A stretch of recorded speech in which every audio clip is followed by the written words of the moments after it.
Prime Minister Anthony Albanese, the Honorable President of the Senate, President Sue Lines, the Honorable Speaker Milton Dick, and the Honorable Leader of the Opposition, Mr. Peter Dutton, Honorable Senators, Members of Parliament. Allow me to also greet the 48 honorable members of the Philippines-Australia Parliamentary Group that are present with us here today. Ladies and gentlemen, good morning. Allow me to begin, Mr. Speaker, by acknowledging the Ngunawal people, the traditional custodians of the land on which we meet today, and to pay my respects to their elders, past and present. I also extend my respect to the Aboriginal and Torres Strait Islander peoples that are with us here today. The First Lady and I are delighted to be in Canberra. We are grateful to Governor General David Hurley for his invitation to us as guests of government. As President of a proud and free country, few other honors surpass this opportunity to address one of democracy's most august institutions, the Parliament of Australia. The long-standing friendship between our two great nations transcends the 78 years of our formal diplomatic relations. It is anchored on deep bonds of mutual respect and fond affection, which find concrete expression today in the rich contributions of more than 400,000 Filipinos to Australia, comprising the fifth largest migrant community in your country today. These bonds trace their roots as far back as the 1860s, when Filipino pearl divers, known to you then as the Manila Men, found their way to your shores as early purveyors of globalization. These Manila Men contributed to the Australian economy, they enriched Australian life, and most importantly, they sparked meaningful connections that have endured through generations. When our two nations faced common danger in 1942, Filipino soldiers fought valiantly in Bataan and Corregidor. They faced the impossible task of holding back the enemy's advance, and yet we did. These efforts helped keep Australia safe, and in return, a grateful Australian people provided temporary refuge for the wartime Filipino leadership. And at the most crucial moment, Australian airmen, sailors, and soldiers fought side by side with Filipinos as we, together with our allies, turned the tide of war. Just as Filipinos lost lives to keep Australians safe at the onset of war, so did Australians offer their lives to restore freedom in the Philippines at the dawn of peace. As allies, we engaged actively in shaping the free world's vision for the post-war order. We worked to ensure that the new peace would respect the rights of all nations. As founding members of the United Nations, we turned that vision into reality.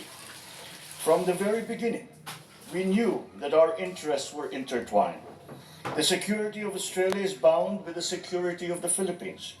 When my father accompanied Prime Minister Whitlam on a sentimental tour of Bataan and Corregidor in 1974, they reaffirmed that core principle. When I signed our strategic partnership with Prime Minister Albanese last September, we marked a milestone in our deliberate and steady effort to build opportunities for our peoples while contributing to regional peace. All of these further affirm what our two peoples have already forged through many centuries. I look back on our shared history to contextualize the role that our respective nations played and continue today to play at this watershed moment. Geopolitical polarities and strategic competitions threaten our hard-won peace, even as we remain beset by unresolved inequities and inequalities within and amongst nations. Powerful and transformative technologies can destabilize our political and social order. Climate change threatens our very existence. These tectonic shifts are acutely felt in the Indo-Pacific. It has become crucial for us now to envision the shape, the breadth, and the depth of our strategic partnership and how it must move forward as we weather the storms of global volatility. I see the way forward in building on the strong ties that have already been established between our citizens, between our economies, between our governments. Today, we add a further dimension to that relationship as we address concerns on our security and defense. We are called upon once again to join forces, together with our partners, in the face of threats to the rule of law, to stability, and to peace. For the Philippines, Australia plays a crucial role as one of only two partners with the Philippines, with which the Philippines has a visiting forces agreement. In August of last year, I witnessed Exercise Alon, our bilateral amphibious activity involving 560 Filipino soldiers, 1,200 Australian servicemen, and 120 US Marines. Last November, we welcomed the inaugural maritime cooperative activity between Armed Forces of the Philippines and the Australian Defence Force in the Philippines Exclusive Economic Zone. Let this just be the beginning.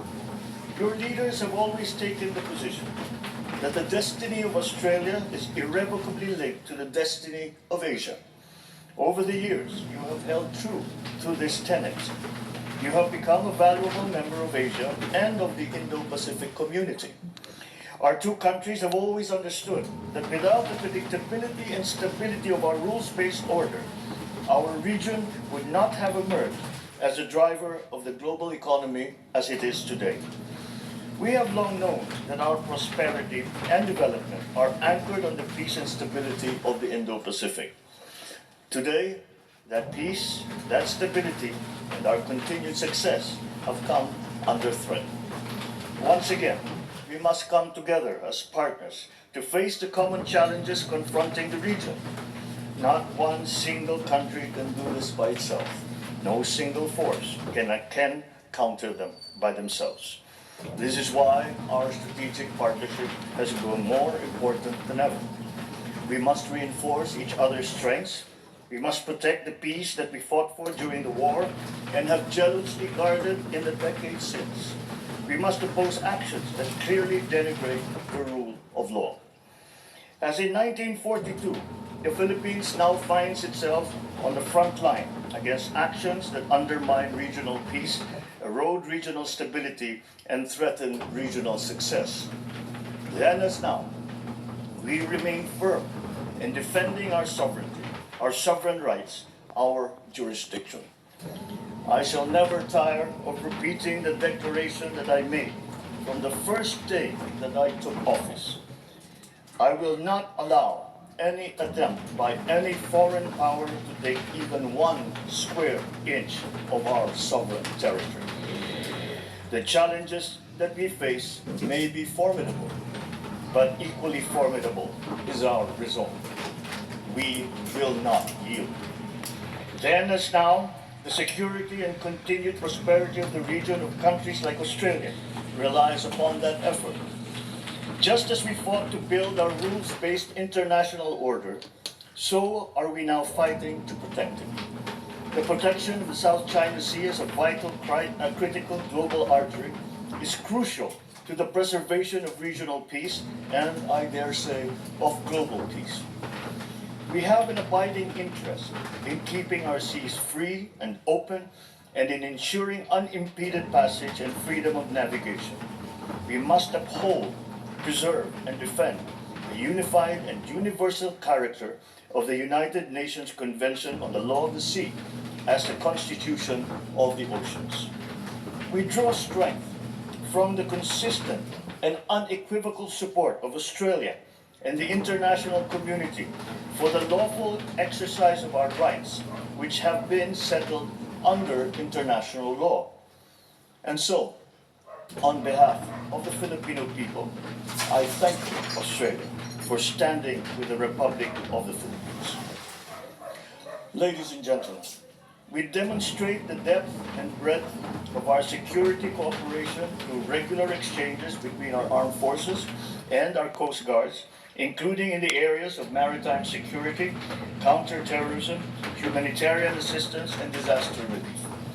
We collaborate to strengthen and seek new business links, to bolster our economic security, and to develop responses to economic coercion. We work together to promote and enhance the flow of environmentally sustainable investment and to explore cooperation on mineral resources development and climate and energy transition, amongst others.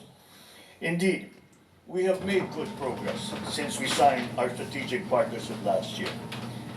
Ultimately, our partnership finds its anchor in our common commitment to ensuring that this region keeps to the path of peace, builds resilience, remains focused on delivering dividends to our citizens and our communities.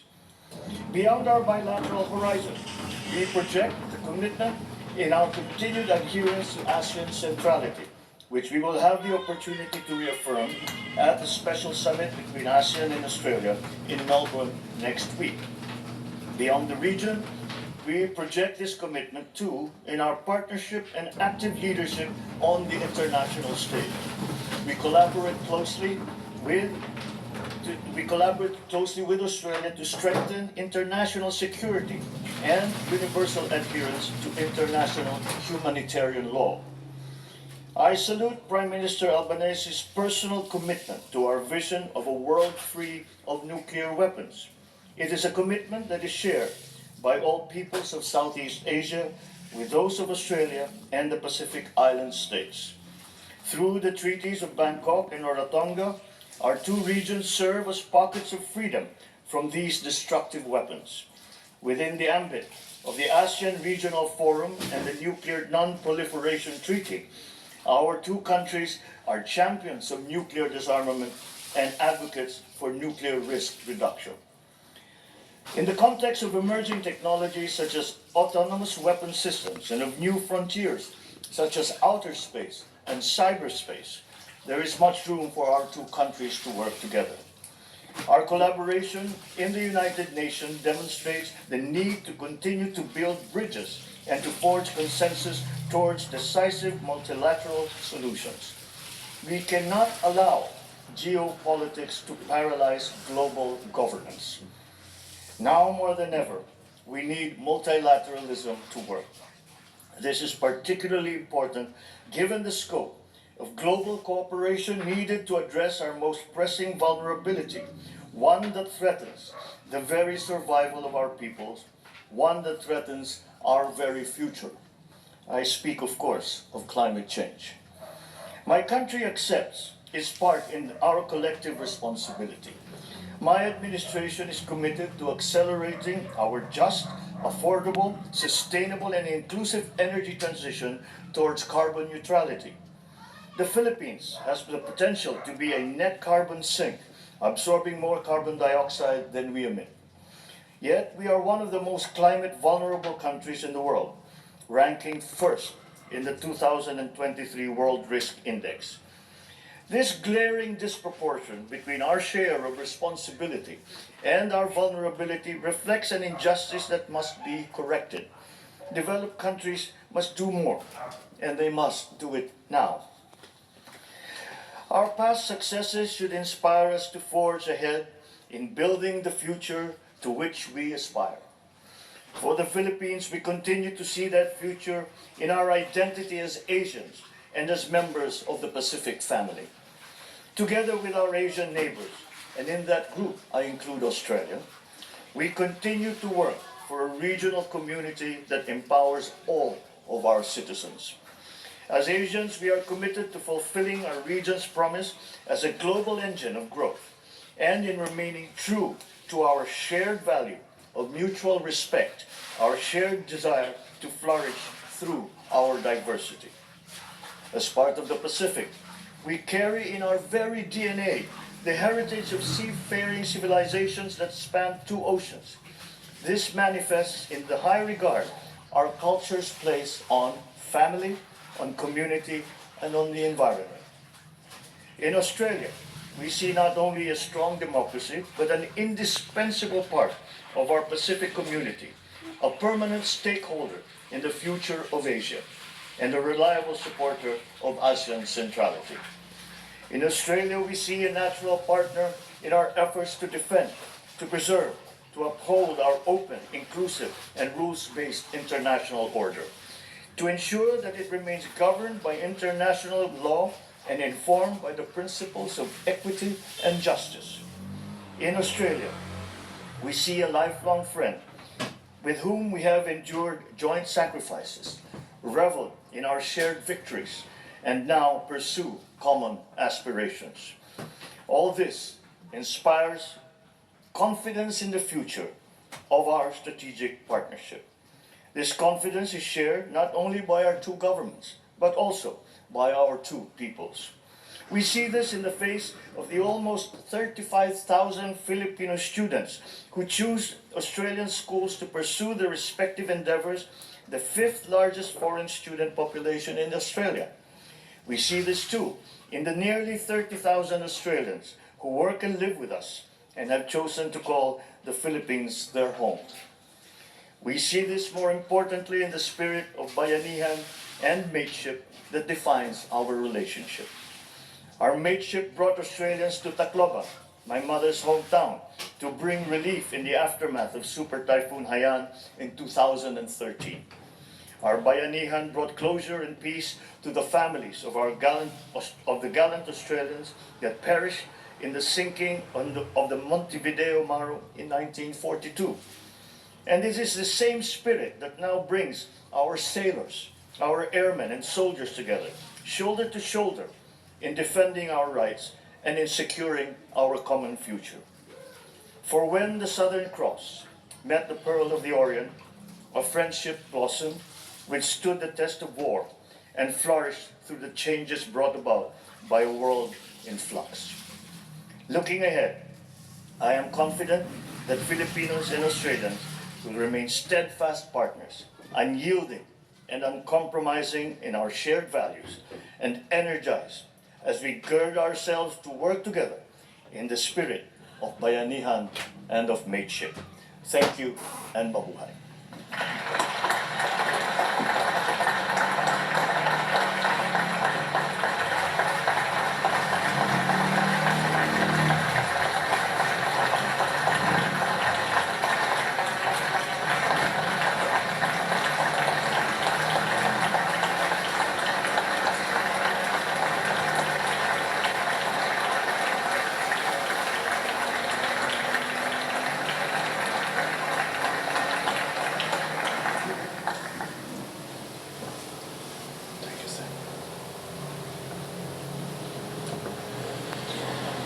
Mr. President, on behalf of the House of Representatives, I thank you for your address.